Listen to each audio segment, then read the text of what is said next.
دوسرے جو ہے اپنا منصور ان کو جو ہے ہٹا دیا جائے، لیکن وہ آپ نے دیکھا کہ وہ دونوں چیف جسٹس اور یا ایک آدھ اور مزید جو ہیں جن سے حکومت کو خوف ہے، وہ ابھی تک انہوں نے استعفیٰ نہیں دیا.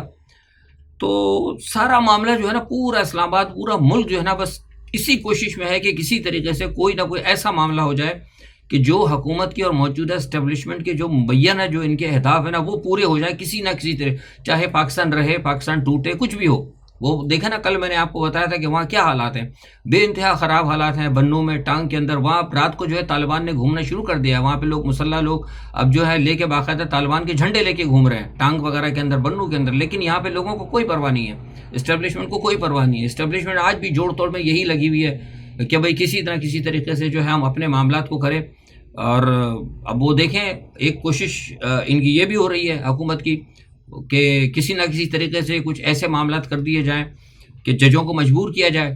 اب یہ بھی میں آپ کو خبر دے رہا ہوں کہ پس پردہ جو ہے کوشش کی جا رہی ہے حکومت کی طرف سے.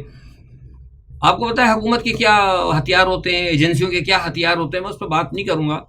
گھٹیا ہتھیار ہوتے ہیں، اچھے ہتھیار نہیں ہوتے کہ ان کا مطلب ذکر کیا جائے. تو بہرحال کوشش یہ کی جا رہی ہے کہ ججز جو ہے، دباؤ آیا ججز استعفیٰ دیں، اور ججز استعفیٰ دیں تو پھر یہ ہے کہ حکومت اپنے ججز لے کر آئے. اب چونکہ ایک طرف انہوں نے، میں نے کل آپ کو بتایا تھا کہ ایڈ ہاک ججز سے وہ راضی نہیں ہے لینے کے لیے، لیکن دوسری جانب کہا یہ جا رہا ہے کہ جو آفریدی صاحب آئے وہ یہ کہتے ہیں کہ جناب ہم جو ہے بینچ بنائیں گے، دو لوگوں کے اوپر وہ کیسز سنیں گے. اب یہ کون سے کیسز سنیں گے ابھی سمجھ میں نہیں آ رہا.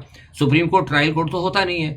کیا یہ سپریم کورٹ، یہ ان کا اشارہ ان کیسز کی طرف ہے جو کہ ہائی کورٹ کے اندر سے آئے ہوئے تھے، یا ہائی کورٹ کے اندر، کیونکہ سپریم کورٹ میں تو نارملی میں سمجھنا کہ وہ مطلب ٹرائل کورٹ میں تھا، اس میں تو یہ ہوتا ہے کہ کوئی کیس اگر کسی جگہ آپ ہار جاتے ہیں یا کسی جگہ جیت جاتے ہیں تو لوگ چلے جاتے ہیں، ان کو انصاف نہیں ملتا تو پھر وہ چلے جاتے ہیں کہ بھئی ہمارے ساتھ یہ غلط فیصلہ ہوا، ہم سپریم کورٹ میں جا رہے ہیں کہ ہائی کورٹ نے جو ہے، تو وہ اس حوالے سے پھر سپریم کورٹ کی ایک ججمنٹ ہوتی ہے. لیکن جس طریقے سے پکچر سامنے لوگوں کے جو پیش کی جا رہی ہے، اس سے تو مجھے لگ رہا ہے کہ ان کا پلان کچھ اور ہی ہے.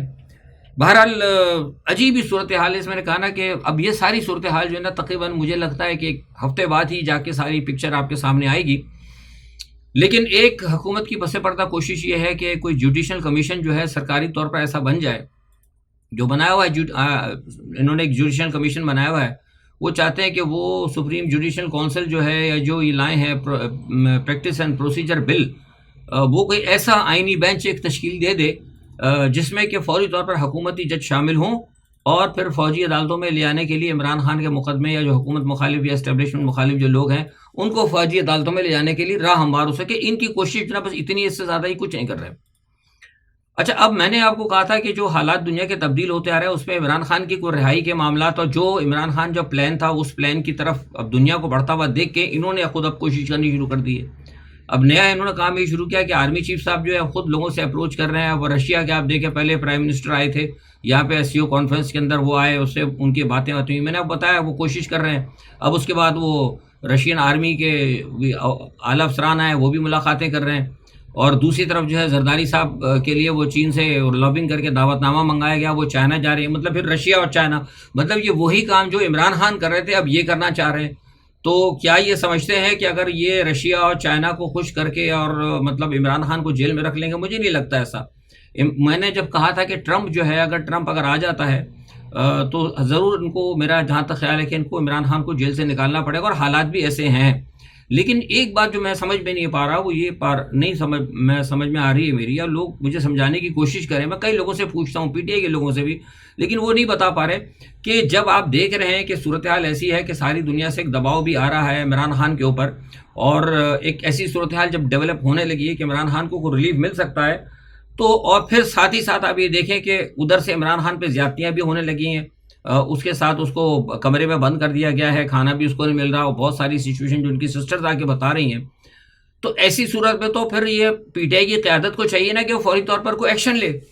دیکھیں نا، ایک چیز مطلب جیسے 8 ججوں نے آپ کو آ کے بتا دیا تھا کہ آپ نکلیں، آپ کے ساتھ نانسی، تو قوم نہیں نکلی، پتہ نہیں کس کا انتظار کرتی رہی. اور اب یہ آ کے ان کی بہنیں بتا رہی ہیں ساری کی ساری کہ بھائی عمران خان کے ساتھ حالات خراب ہیں، ان کو زہر بھی دیا جا سکتا ہے. جو سچویشن وہ بتا رہی ہیں، تو اس سچویشن کے بعد تو اب چاہیے کہ قیادت کو چاہیے کہ فوری طور پر بڑی کال دے اور نکلے، فوری طور پر سب کو کہے کہ بھائی نکلے. لیکن ابھی بھی بیٹھے ہیں. اب کچھ لوگ کہہ رہے ہیں نہیں جی اصل میں وہ ٹرمپ آ رہا ہے, بس آپ وہ ٹرمپ کو دیکھتے رہے. پہلے آپ عدلیہ کو دیکھتے رہتے تھے, پہلے وہ عمر عطا بندیال کو دیکھتے تھے, اس کے بعد جسٹس منصور کو دیکھتے تھے, اب آپ ٹرمپ کو دیکھیں گے. مطلب یہ دیکھنے دکھانے کے اندر تو پھر یہ کہ اپنے لیڈر کو آپ کام اتروا دیں گے. مطلب یہ تو موقع ہے قوم کے پاس کہ بھئی آپ دیکھیں کہ دباؤ پڑ رہا ہے. کیونکہ میں نے آپ کو ایک بات بتائی ہے, میں جو تجزیہ دیتا ہوں مجھے اس کی ایک اہمیت ہوتی ہے. میں ویسے نہیں آپ کو تجزیہ دیتا. جتنی بھی پرسنالٹیز پاکستان میں اس وقت آ رہی ہیں وہ کہیں نہ کہیں آ کے سب عمران خان کے حوالے سے بات کر رہی ہیں, میں آپ کو بتا رہا ہوں. لیکن یہاں سے جواب کیا دے رہی ہے حکومت اور ارباب اختیار کہ آپ کو کہیں لوگ نظر آئیں, آپ کو کوئی نظر آیا, کوئی بہت بڑا ہنگامہ نظر آیا؟ وہ کہہ رہے ہیں تو یہ تو چائے کی پیالی میں شور ہے, یہ ایک پارٹی ہے بس, یہ اسی کے ورکر ہیں, عوام تو نہیں ہے ان کے ساتھ. اگر عوام ان کے ساتھ ہوتی تو آپ دیکھیں پاکستان کے اندر تو لکھا نہیں کہ حالات کیسے خراب ہوتے ہیں. بنگلہ دیش کے حالات کیسے خراب ہوئے تھے, سری لنکا کے حالات کیسے خراب ہوئے تھے, ترکی میں جب اردگان کے خلاف تو حالات کیسے خراب. یہ بات کرتے ہیں اس طرح کہ ایسی تو کوئی سچویشن نہیں ہے, یہ تو صرف ایک چند لوگ ہیں اور کوئی سوشل میڈیا پہ شور ہے, کچھ لوگ ہیں ہنگامہ کر رہے ہیں. کچھ نہیں ہے جی, آپ جو ہم آپ کے ساتھ ہیں بالکل نارمل جو ہے نا, سارے لوگ ہمارے ساتھ مطمئن ہیں. تو بنیادی طور پر قوم کی خاموشی جو ہے یہ اصل میں حکمرانوں کو اجازت دے رہی ہے کہ وہ اپنے مذموم مقاصد کو کہیں نہ کہیں پورے کریں. یہ بات میں کب سے کہہ رہا ہوں لیکن لوگوں کی سمجھ میں نہیں آ رہی, اور لوگوں کو سوچنا چاہیے. میں سمجھتا ہوں کہ عمران خان کی سسٹرز نے جو بات کر دی ہے اس کے بعد اب قوم کو نا لیڈر لیس ہو کے نکلنا ہوگا. یہ چھوڑ دیں کہ گنڈا پور کیا کہہ رہا ہے اور ڈنڈا پور کیا کہہ رہا ہے, یہ سب بیکار کی باتیں. اگر آپ نے اس کو نکلوانا ہے, اس وقت بین الاقوامی سطح پہ دباؤ بھی آ رہا ہے, اگر اس وقت کیا کہتے ہیں عوام اگر متحرک ہوگی تو پھر آپ کو کوئی بہت اچھے جلد نتائج مل سکتے ہیں, بہت اچھے. گو کہ میں ابھی بھی کہہ رہا ہوں کہ ایسے حالات ہیں, کیونکہ اگر ٹرمپ, جیسے میں نے آج میں ٹویٹ بھی کیا تھا کہ اگر ٹرمپ اگر آ جاتا ہے تو ٹرمپ جو ہے عمران کو کبھی بھی نہیں چاہے گا کہ اچھا, وہ عمران کو بہت اچھا سمجھتا ہے, وہ سمجھتا ہے کہ بہادر آدمی ہے. میں نے آج ٹویٹ بھی کیا تھا, وہ پیوٹن کو بھی اچھا سمجھتا ہے, بہت بہتر ہے. شمالی کوریا کا جو پریزیڈنٹ ہے اس کو اچھا سمجھتا ہے. وہ یہ کہتا ہے کہ یہ لوگ بہادر ہیں, وہ کہتا ہے میں بہادروں کی قدر کرتا ہوں. اور وہ کہتا ہے کہ میری کوشش یہ ہوتی ہے کہ جو بہادر آدمی ہے جو اپنے موقع پہ ڈٹا ہوا اس کو میں ٹیبل ٹاک کے ذریعے جو ہے نا وہ اس کے اوپر لے کے آؤں اپنے مقصد کے اوپر. یہ بہت اچھی تھنکنگ ہے ٹرمپ کی, یہی وجہ ہے کہ وہ جنگوں کے خلاف ہے.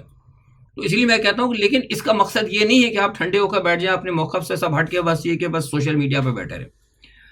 یہ صورتحال ہے. بہرحال یہ کہ مشرق وسطیٰ کے اندر بھی حالات جو ہے نا تھوڑا کچھ گڑبڑی چل رہے ہیں. آج میں نے کل بتایا تھا کہ یونائٹڈ نیشن کے اندر معاملہ ہوا تو یونائٹڈ نیشن میں امریکہ نے دھمکی دی ہے بڑی زبردست ایران کو. اس نے کہا ہے کہ اگر شام یا عراق کے اوپر کہیں کوئی حملہ ہوا تو پھر یہ ہے کہ اس کو برداشت نہیں کیا جائے گا, فوری طور پر ایران کو جواب دیا جائے گا. تو یہ ایک بڑی بات ہے. دوسرا یہ کہ نتن یاہو نے ایک اور کام خراب کر دیا. اس نے کہہ دیا کہ بھائی جو وہ ہے اپنا یونائٹڈ نیشن کی ریہیبلیٹیشن ایجنسی, اس کو بھی اس نے کہہ دیا کہ یہاں نہیں آ سکتی. اس کا مطلب جو لوگ بھوکے پیاسے مر رہے ہیں وہ مریں گے. تو یہ سارے معاملات جو ہے نا بڑے گڑبڑ ہو رہے ہیں. دوسری جانب بھی روس اور شمالی کوریا کے درمیان بتایا تھا کہ جو سمجھوتا ہوا سے 10,000 فوجی جو آ رہے ہیں, اور اس کے بعد جو ہے پھر یہ اب امریکہ کے اندر بھی بڑی گڑبڑ ہوئی ہے. اور اب کہا یہ جا رہا ہے کہ امریکہ نے اب یہ اجازت دینے جا رہا ہے اس کو, یوکرین کو, کہ آپ بڑے جو ہے نا خطرناک ہتھیار جو ہے روس کے خلاف استعمال کریں. اچھا, وہ ریزن وہ یہ بتا رہے ہیں کہ بھائی چونکہ نیٹو یہ کہہ رہا ہے کہ جناب ہماری تو جنگ چل رہی تھی یوکرین کی, اور کیونکہ رشیا نے کیا کہتے ہیں شمالی کوریا کو بلا لیا, شمالی کوریا کے ٹروپس آن گراؤنڈ ہو گئے, تو لہٰذا ہمیں بھی رائٹ ہے. حالانکہ یہ جھوٹ بول رہے ہیں. نیٹو تو آلریڈی, نیٹو کے بوٹ جو ہے نا تو آلریڈی گراؤنڈ پر ہے. تو یہاں بھی میں سمجھتا ہوں کہ مغرب جو ہے لوگوں کی آنکھوں میں دھول جھونک رہا ہے, جھوٹ بول رہا ہے. امریکہ کے تو فوجی کب سے لڑ رہے ہیں, اس میں کوئی شک نہیں ہے. نیٹو کے فوجی کب سے لڑ رہے ہیں. پورا یوکرین آپ جا کے دیکھیں, پولینڈ کے اندر کتنی وہاں پہ نیٹو کی فوجیں موجود ہیں.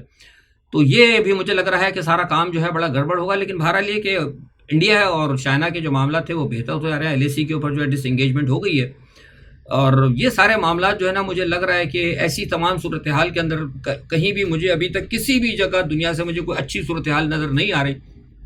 ایسی صورت کے اندر ہر صورت پہ پاکستان پہ دباؤ پڑے گا. جیسے میں نے کہا کہ وہاں ہمارے سرحد کے حالات خراب ہیں, ایران کے ساتھ ہمارے بارڈر پہ حالات خراب ہے. تو اس وقت حکومت تو عوام کا تو فرض یہ بنتا ہے کہ اگر اس وقت حکومت پہ اگر کہیں سے دباؤ آ رہا ہے, بین الاقوامی سطح پر بھی دباؤ آ رہا ہے, تو اس دباؤ کو کم کرنے کی کوشش کریں. لیکن ایسا لگتا ہے کہ وہ اس کے اوپر وہ ابھی کوشش نہیں کی جا رہی. بہرحال دیکھتے ہیں کیا صورتحال بنتی ہے. جو بھی صورتحال ہے, بہرحال یہ جو 26ویں آئینی ترمیم کے حوالے سے یا کورٹ کے حوالے سے یہ جو حکومت جو اس وقت کشتی لڑ رہی ہے اور جو سارا معاملہ چل رہا ہے, اس کی جو ہے نا اگلے ایک ہفتے تک میں سمجھتا ہوں کہ ساری صورتحال جو ہے سامنے آ جائے گی. بہرحال ہمارے وزیر اعظم صاحب وہاں پہنچے ہوئے ہیں سعودی عرب کے اندر, اور ریاض انویسٹمنٹ کانفرنس جو ہو رہی ہے وہاں پہ, میٹنگ کانفرنس جو ہو رہی ہے وہاں پہ, اس حوالے سے تو دیکھیے کیا کرتے ہیں. بہرحال یہ کہ عمران خان کے حوالے سے ساری دنیا کے اندر کوششیں کی جا رہی ہیں, اور کافی لوگ جو ہیں ہیومن رائٹ کی بڑی بڑی تنظیمیں جو ہیں وہ اپنے طور پہ کوشش کر رہی ہیں. آج صبح مجھ سے بھی ایک ٹائم لیا ہوا تھا، ایک یہاں کو پی ٹی آئی کے ہائر مطلب کچھ لوگ ہیں، میں ان کو فی الحال ان کا میں ڈسکلوز نہیں کروں گا، بہرحال ان کا تعلق یورپ سے ہے. وہ ان کا ایک وقت مجھ سے آج ملا تھا، ان کی جو ہے اس میں کچھ ایک اہم شخصیات ہیں، انہوں نے ساری مجھے عمران خان کے حوالے سے جتنی بھی زیادتیاں ہو رہی ہیں جو کچھ ہیں وہ ساری چیزیں انہوں نے بتائیں اور مجھے آگاہ کیا ہے کہ کیا کچھ ہو رہا ہے. باقی جو باتیں انہوں نے بتائی ہیں وہ بڑی انتہائی تشویشناک ہے، اور ہم سے بھی انہوں نے درخواست کی ہے کہ ہم اپنے طور پر جو ہے اس سارے معاملات کو اٹھائیں. تو بہرحال ہم کوشش کر رہے ہیں، ہمارا تو کام یہ ہوتا ہے کہ کسی سے زیادتی اگر ہو رہی ہے تو اس کو ہم لوگوں کے سامنے لے کر آئیں، آپ کے سامنے بھی لے کر آئیں گے، اور انشاءاللہ جو عالمی طاقتیں ہیں ان کے سامنے بھی ہم لے کر آئیں گے. آج کے لیے اتنا ہی. اپنا بہت خیال رکھیے گا. اللہ حافظ.